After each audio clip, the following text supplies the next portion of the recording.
घर के लोगों ऐसे नहीं,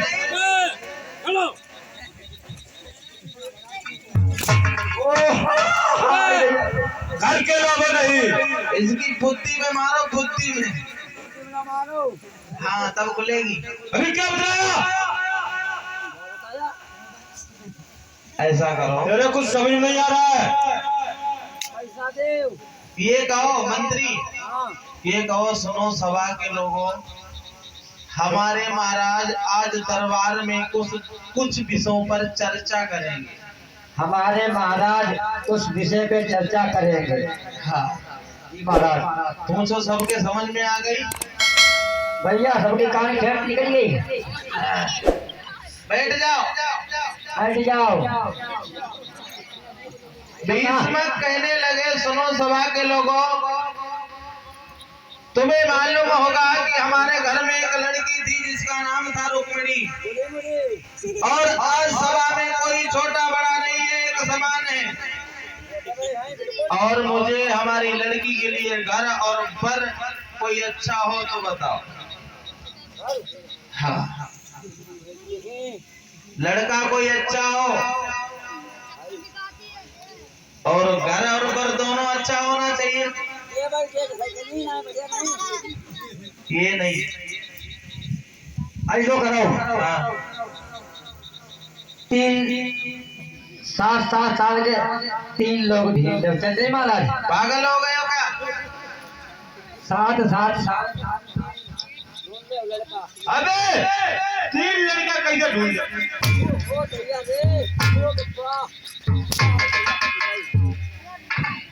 एक लड़का ढूंढा जाए, एक ढूंढा जाएगा, वो भी खानदान अच्छा होना चाहिए। बिल्कुल रुक जाओ। जैसे हाँ देखो महाराज, 1 7 और 7 14 हो गए। ना विजय पागल हो गए? हमारी लड़की एक से शादी करेगी या 3 से? अरे रुक तो जाओ महाराज। हाँ और 7 और मिला लो, कितना हुए? 21। हाँ चल जाइए महाराज।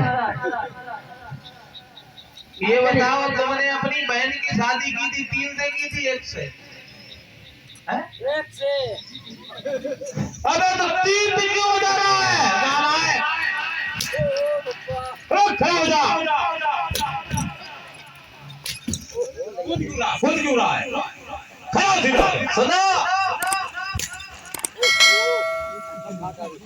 एक हुई है, 1 से शादी हुई है या 3 से हुई है? ये बता। 1 से हुई है, 1 से। अरे एक ही को ढूंढ। सुनो, बैठ जा, शांति से बैठ जा। हाँ बैठ जा। दरबार में एक उठ करके खड़ा हो गया, कहने लगा, महाराज हमारी बहन रुक्मिणी का अगर विवाह दुर्योधन के साथ कर दिया जाए तो कैसा रहेगा? एक उठ करके खड़ा हो गया, कहने लगा, नहीं बिल्कुल नहीं। क्यों? क्योंकि दुर्योधन बड़ा बेईमान है, और बेईमान है जब पांडवों को तिलवत देने के लिए राजी नहीं है तो पांडवों और कौरवों में युद्ध होगा, उनका विनाश हो जाएगा, रुक्मिणी राण हो जाएगी, नहीं करेंगे। सुमित शाम क्यों?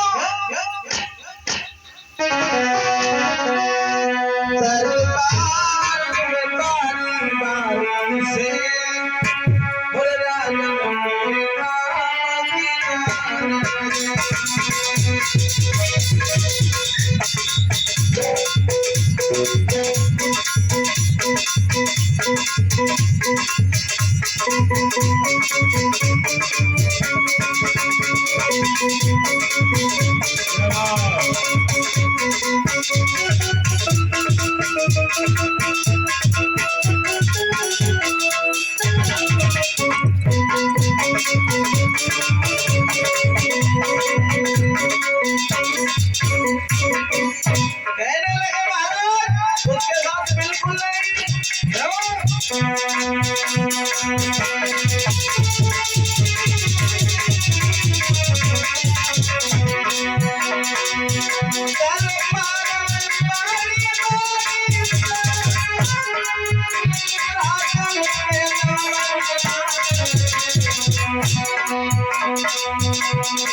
लोग उठे उनके भैया उड़न और अब उड़न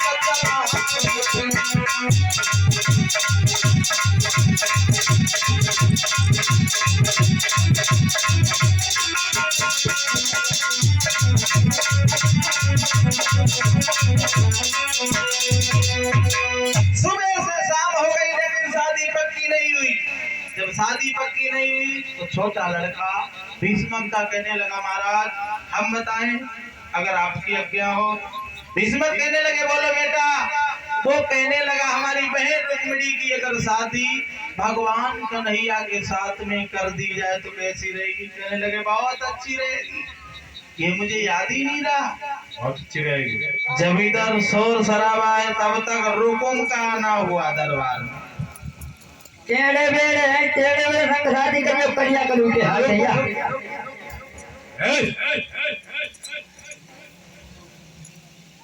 रुकुम आया है। आया जब तो दरबार में तालियां बजने लगी।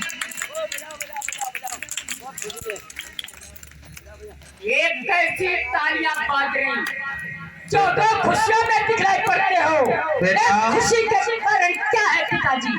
अरे मेरे लाल तुम्हारे चक्कर में तो बिगड़े हुए हैं मेरे हाल। क्यों खींचने पे तुलो हमारी खाल। रुकुम तू दरबार में आया पत्नी। तू अपने पिता को प्रणाम नहीं करके आया। यही तेरे संस्कार है। रुकुम कहने लगा मैंने शोर देखा दरबार में इसलिए मुझे गुस्सा आ गया। बोलो। मैंने ये शोर देखा है इसलिए मैंने प्रणाम नहीं की है। चलो कोई बात नहीं लेकिन ये बताओ दरबार में किस लिए आए हो। ये कैसा दरबार लगा है इसके कारण बताइए। ये दरबार रुकुम इसलिए लगा हुआ है कि तुम्हारी बहन रुक्मिणी का विवाह तय हो गया है। इससे क्या क्या विचार किया? विचार नहीं कर रहे कि रुक्मिणी के विवाह की बात चल रही थी लेकिन मैंने एक लड़का सोच रखा है। पिताश्री हाँ नहीं, जो विचार कर रहे हो वे उत्तम नहीं। मैं नहीं चाहता हूँ पिताश्री जो विचार कर रहे वे उत्तम नहीं। मैं नहीं चाहता हूँ।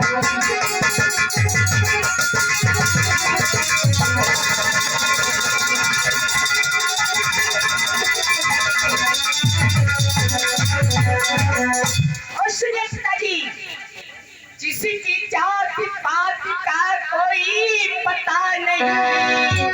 कोई चंद बाबा का कहता कोई मत दे देगा।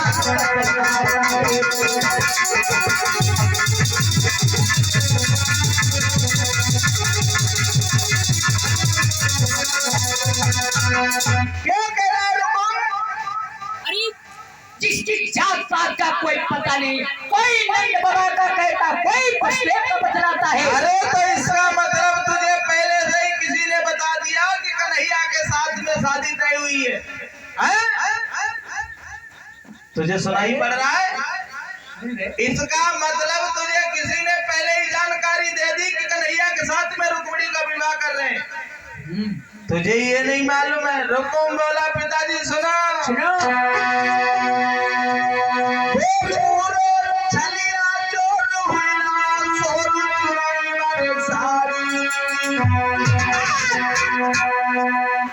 खुशामद ना करो करते लाज ना आती है। अच्छा खुशामद ना करो करते लाज ना आती है।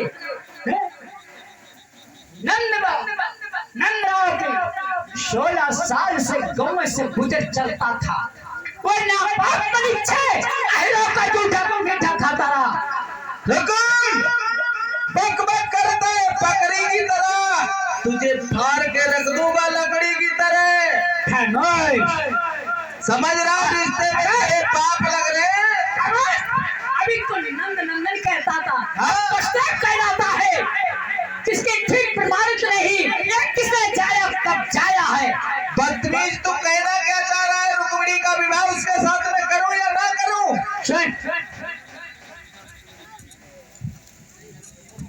मेरे सामने ये छलवल की बौछार न चल पाएगी, जो ये शादी पक्की हुई सताए चल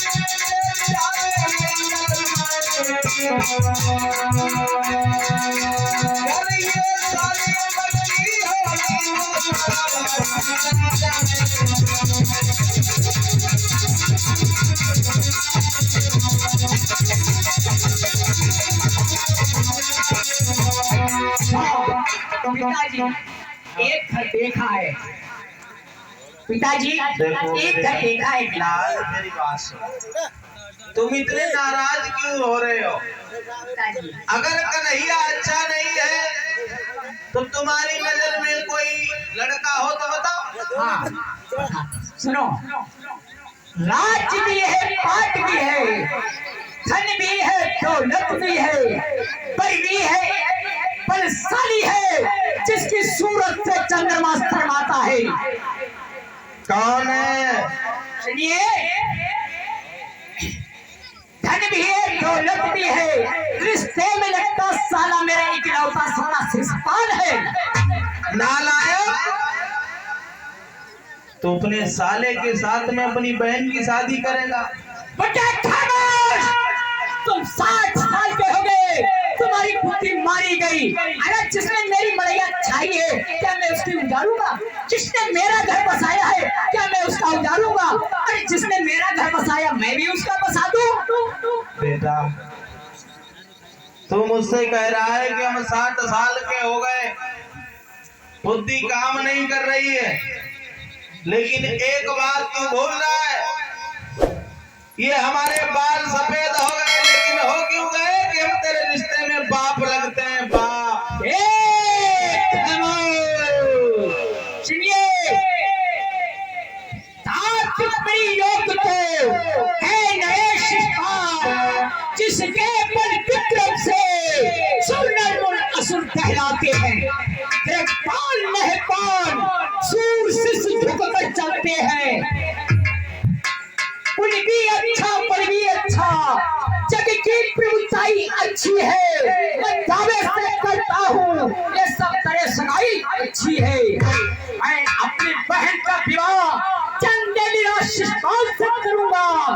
अभी ब्राह्मण को बुलाता हूँ, शुभ लगन पाती दिखाता हूँ। जब रुकुम ने ये बात नहीं मानी तो भीष्मक कहने लगे वो कोई बात नहीं। भीष्मक वहां से उठे चले गए। रुकुम ने नाई और पंडित को बुलवाया, एक पत्र लिखवाया। क्या?